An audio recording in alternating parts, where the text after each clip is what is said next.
வணக்கம். இன்றைக்கி online tailoring வீடியோஸில் நம்ம என்ன பார்க்க போகிறோம் அப்படின்னா, நீங்கள் மிஷினில் பார்த்தீங்கன்னா அப்படி தெரியும். நீடில் வந்து கீழே பாபினில் இருக்கக்கூடிய நூலை எடுக்க மாட்டேங்குது. பாபினில் போய் அந்த நீடில் போய் ஸ்டக் ஆகிக்குது. ஸோ இந்த மாதிரி பிரச்சனைகள் இந்த மிஷினில் இருக்குது. இது எதனால் ஏற்படுது அப்படின்னா, பெரிய மிஷினில் இருக்கக்கூடிய ஷட்டில் பார்ட்டோட டைமிங் சரியாக இல்லை அப்படிங்கிறதுனால தான் இந்த பிரச்சனை வருது. ஸோ ஷட்டில் பார்ட்டோட டைமிங்னால் என்ன, அதை எப்படி அட்ஜஸ்ட் பண்ணணும், இந்த ப்ராப்ளம் எப்படி நம்ம சால்வ் பண்ணோம், நூல் ஏன் போய் பாபினில் போய் எடுக்கலை அப்படிங்கிற ரீசன்ஸ் எல்லாமே நம்ம இந்த வீடியோவில் பார்க்கலாம். ஒரு எக்ஸ்பீரியன்ஸான சர்வீஸ் பர்சன் நமக்கு அதை டீட்டெயிலாக எக்ஸ்பிளைன் பண்ணுறாங்க. ஸோ வீடியோவை ஃபுல்லாக ஸ்கிப் பண்ணாமல் பாருங்கள். கண்டிப்பாக உங்களுக்கு யூஸ்ஃபுல்லாக இருக்கும். உங்களுக்கு ஏதாவது டவுட் இருந்தது அப்படின்னா கமெண்ட் பண்ணுங்கள். கண்டிப்பாக அதுக்கு நாங்கள் கிளாரிஃபிகேஷன் கொடுக்குறோம். வாங்க வீடியோவுக்கு போகலாம். நம்ம ஃபஸ்ட்டு இப்போ என்ன பண்ண போகிறோம் பார்த்தீங்கன்னா, நம்மளோட த்ரோட் பிளேட்டு, அப்புறம் அந்த பல்லு பார்ட்டு, அப்புறம் நீடிலோட அந்த ஸ்க்ரூஸ் எல்லாமே ஃபஸ்ட்டு நீங்கள் ஒன் பை ஒன்னாக ரிமூவ் பண்ணிக்கிட்டு அதில் உள்ள டஸ்ட்டெல்லாம் ஃபஸ்ட்டு நீங்கள் கிளியர் பண்ணுங்கள்.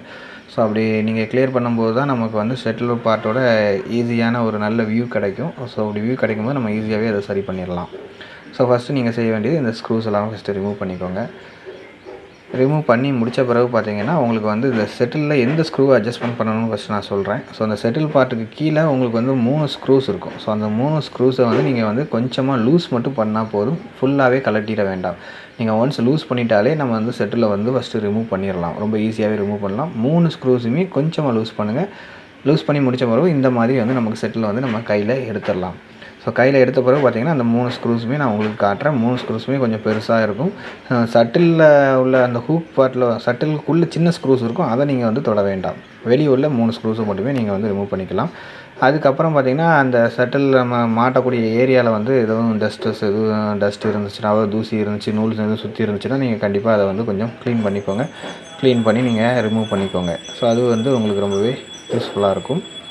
ஸோ அதுக்கப்புறம் நான் உங்களுக்கு என்ன சொல்லணும்னு பார்த்தீங்கன்னா, அந்த கையால் உங்களுக்கு டைமிங் எப்படி செட் பண்ணணுங்கிறது ஒரு ஐடியா உங்களுக்கு நான் சொல்கிறேன். ஸோ அந்த ஊசியில் உள்ள ஐ பார்ட்டும் நம்ம செட்டில் உள்ள அந்த ஹூக் பார்ட்டும் ஒரே நேர்கோட்டில் இருக்கணும். அது எப்படி இருக்குன்னா, ஊசியில் உள்ள ஐ பார்ட்டு அந்த ஹோல் இருக்குது பாருங்கள். ஊசியில் ஒரு சின்ன ஓட்டை நம்ம நூல் உள்ள சொருகும்ல, அந்த ஓட்டைக்கு கொஞ்சம் மேலே இந்த செட்டிலோட ஐ பார்ட் இருந்தால் தான் அந்த ஊசியில் உள்ள நூலை இந்த செட்டிலோட ஐ பார்ட் எடுத்துகிட்டு ஒரு சுற்றி கீழே உள்ள பாபின் உள்ள நூலையும் எடுத்து ஒரு ஸ்டிச்சஸாக நமக்கு தரும். ஸோ நம்ம காட்டுற மாதிரியே அந்த ஓட்டை இருக்கும் பாருங்கள். அந்த ஓட்டைக்கு கொஞ்சம் மேலே இந்த ஹூக் இருக்க மாதிரி நீங்கள் செட் பண்ணிக்கோங்க. அதான் கரெக்ட் டைமிங். ஸோ அந்த டைமிங் அதுக்கப்புறம் ஒரு சுற்றி நமக்கு நீடில் ஸ்டிச்சஸ் நமக்கு விழும். ஸோ இதுதான் இதோட ப்ராசஸ். இதை ரொம்ப ஈஸியாக நான் உங்களுக்கு கையில் சொல்லி காட்டுறேன். ஏன்னா நமக்கு மாட்டும் போது பார்த்திங்கன்னா, அந்த நடுசில் உள்ள அந்த ராடு நமக்கு மறைக்கும். ஸோ அதனால் உங்களுக்கு கையில் உங்களுக்கு ஒரு தடவை தெளிவாக சொல்லிவிட்டு அதுக்கப்புறம் இப்போ மாட்டுறேன். ஸோ மாட்டும் போது நீங்கள் கொஞ்சம் கவனமாகவே மாட்டணும். ஸோ பார்த்திங்கன்னா, கரெக்டாக அந்த ஹூக்கும் அந்த ஊசியும் ஒரே நேர்கோட்டில் வர்ற மாதிரி நீங்கள் பார்த்துக்கோங்க. பார்த்துக்கிட்டு அதுக்கப்புறம் நீங்கள் மாட்டுங்க. நீங்கள் மாட்டும்போது முக்கியமாக கவனிக்கக்கூடிய இன்னொரு விஷயம் என்னென்னு பார்த்தீங்கன்னா, நீங்கள் கலட்டும் போதே உங்களுக்கு ஒரு ஸ்டாப்பர் அந்த செட்டில் பார்ட்டில் மாட்டியிருக்கும். அது அந்த செட்டில் எங்கேயும் நகல விடாமல் அதை பிடிச்சி வச்சுருக்கும். ஸோ அந்த ஸ்டாப்பரும் அந்த ஹூக்கும் அந்த நீடிலும் ஒரே நேர்கோட்டில் இருக்கணும். ஸோ அந்த ஸ்டாப்பர் என்னங்கிறத நான் அடுத்து வர வீடியோவில் உங்களுக்கு தெளிவாக அது எங்கே இருக்கோ, அதை எப்படி கலட்டுங்கிறத நான் உங்களுக்கு காட்டுறேன். ஸோ இப்போ பார்த்தீங்கன்னா, இதுதான் அந்த ஸ்டாப்பர். ஸோ இந்த ஸ்க்ரூவை கலத்தினா தான் அந்த ஸ்டாப்பர் வெளியே வரும். அந்த வெளியே வந்தால் மட்டும்தான் நம்ம நம்மளோட செட்டில் வெளியே எடுக்க முடியும். அந்த ஸ்டாப்பர் நான் உங்களுக்கு காட்டுற மாதிரி இந்த சென்டரில் ஒரு நாப் மாதிரி இருக்குது பாருங்கள். அது போய் கரெக்டாக அந்த செட்டில் உள்ளவே மாட்டிக்கிடும். ஸோ இப்போது நீங்கள் கரெக்டாக நான் சொன்ன மாதிரி டைமிங்கை அந்த ஊசியும் அந்த ஹூக்கும் ஒரே நேர்கோட்டில் இருக்க மாதிரி வச்சுக்கிட்டு, அந்த ஸ்டாபரோட அந்த கேப்பு பார்ட்டும் ஒரே நேர்கோட்டில் இருக்க மாதிரி வச்சுக்கிட்டு நீங்கள் டைட் பண்ணணும். ஸோ இது அடுத்த வர வீடியோவில் அடுத்து வர பார்ட்டில் உங்களுக்கு அந்த 3யுமே ஒரே நேர்கோட்டில் எப்படி இருக்குங்கிறத நான் காட்டுறேன். ஸோ இப்போ நல்லா நீங்கள் ஒரு ஸ்க்ரூவை டைட் பண்ண பிறகு நீங்கள் கொஞ்சம் சுற்றிக்கிட்டு அடுத்து உள்ள 2 ஸ்க்ரூவையுமே நீங்கள் டைட் பண்ணிக்கலாம்.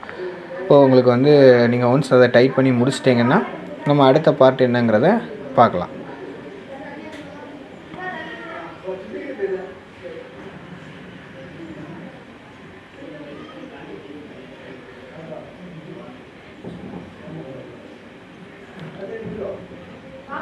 ரொம்ப பொறுமையாகவே டைட் பண்ணுங்கள்.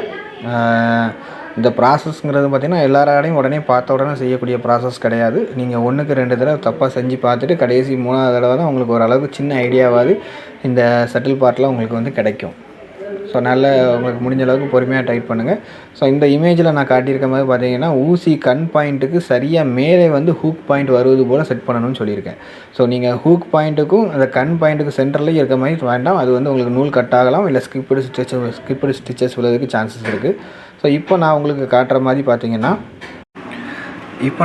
வீடியோவில் காட்டுற மாதிரி பார்த்தீங்கன்னா அந்த 3 பொசிஷனுமே ஒரே நேர்கோட்டில் இருக்குது பாருங்கள். அந்த ஸ்டாபர் வந்து பார்த்திங்கன்னா நான் சொன்ன மாதிரி அந்த ஷட்டிலில் உள்ள அந்த கேப் பார்ட்டுக்குள்ளே போய் வந்து செட் பண்ணியிருக்கோம். அதே மாதிரி பார்த்திங்கன்னா ஹூக் பார்ட்டு, அதே மாதிரி ஊசி பார்ட். ஸோ இந்த 3மே பார்த்திங்கன்னா ஒரே நேர்கோட்டில் வரும். எப்போ ஒரே நேர்கோட்டில் வரும்னா நம்மளோட ஸ்டிச்சஸ் விழும்போது நேர்கோட்டில் வரும். இப்போ நான் உங்களுக்கு ரொட்டேட் பண்ணி காட்டும்போது பாருங்கள், உங்களுக்கு வந்து கரெக்டாக வந்து அந்த டைம் வந்து பார்த்திங்கன்னா அந்த ஸ்டாபர் வந்து எங்கேயுமே நகலாது. ஊசியும் அந்த ஹூக் பார்ட்டும் எப்படி ஒரே நேர்கோட்டில் இருக்குது பாருங்கள். ஸோ அது பக்கத்தில் வரும்போது பார்த்திங்கன்னா ஒரே நேர்கோட்டில் வந்துடும். ஸோ இந்த 3மே ஒரே நேர்கோட்டில் இருக்கிறதுக்கு பேர் தான் வந்து டைமிங். ஸோ இந்த டைமிங்கை தான் நம்ம வந்து கரெக்டாக பண்ணணும். அந்த ஸ்டாபர் வந்து நம்ம வந்து பிடிச்சிருக்கோம். ஸோ அதான் அந்த ஸ்டாபர். ஸோ அந்த ஸ்டாபருக்குள்ளே போய் அது உள்ளே போய் மாட்டியிருக்கும். அதை மாட்டுறது வந்து ரொம்ப முக்கியம். சில பேர் என்னென்னா அதை வேறு எங்கேயாவது சொல்லி மாட்டி விட்டுட்டு அதுக்கப்புறம் பண்ணுவாங்க. ஸோ இப்போ நீங்கள் ஒரு தடவை நல்லா சுற்றி பாருங்கள். உங்களுக்கு வந்து எங்கேயுமே ஊசி டிஸ்டர்பன்ஸ் ஆகாமல் போய் டச் பண்ணாமல் உங்களுக்கு தையல் விழுதான்னு செக் பண்ணிக்கோங்க. இப்போ தையல் விழுத செக் பண்ணி பாருங்கள். இப்போ வந்து எப்படி பாருங்கள், அழகாக நமக்கு வந்து பாபின் உள்ள நூலை வந்து அப்பர் த்ரெட் வந்து ரொம்ப ஈஸியாகவே கேட்ச் பண்ணுது. ஸோ இதை வந்து நம்ம வந்து ஒன்ஸ் கேட்ச் பண்ணி முடித்த பிறகு இப்படி செக் பண்ண பிறகு நம்ம எல்லாத்தையுமே ஃபிட் பண்ணிவிட்டு நீங்கள் தச்சு பாருங்கள். ஒரு பேப்பரில் தச்சு பாருங்கள். உங்களுக்கு தையல் எப்படி அழகாக விழுதுங்கிறத நீங்கள் செக் பண்ணி பார்த்துக்கலாம். உங்களுக்கு தெரியணும் அப்படிங்கிறக்காண்டி தான் ஒயிட் பேப்பரில் வந்து ஸ்டிச் பண்ணி காமிக்கிறோம். ஸோ இப்போ தையல் வந்து பார்த்திங்கன்னா ரொம்ப அழகாகவே நமக்கு வந்து கரெக்டான தையல் வந்து வருது. ஸோ இந்த வீடியோங்கிறது ஒரு சின்ன விஷயந்தான். ஸோ நீங்கள் கரெக்டாக இது எப்படி ஒர்க் ஆகுங்கிறத அண்டர்ஸ்டாண்டிங் உங்களுக்கு இருந்துச்சுன்னா நீங்கள் ரொம்ப ஈஸியாகவே இதை வந்து சரி பண்ணிடலாம். தையல் பேப்பரில் விழுந்த பிறகு துணியில் ஒரு தடவை நீங்கள் வந்து செக் பண்ணிக்கோங்க. செக் பண்ணி பாருங்கள். துணிலையுமே ரொம்ப அருமையான தையல் வருது. வீடியோ உங்களுக்கு யூஸ்ஃபுல்லாக இருக்குன்னு நினைக்கிறேன். உங்களுக்கு வந்து இந்த ஃபுல் ஷட்டில் மிஷினில் வந்து உங்களுக்கு வந்து எப்படி வந்து டைமிங் செட் பண்ணணுங்கிற ஒரு சின்ன ஐடியா கிடச்சிருக்குன்னு நான் நம்புகிறேன். ஸோ இந்த வீடியோ யூஸ்ஃபுல்லாக இருந்துச்சுன்னா நம்ம சேனலில் மறக்காமல் நீங்கள் சப்ஸ்கிரைப் பண்ணிக்கோங்க. தேங்க்யூ.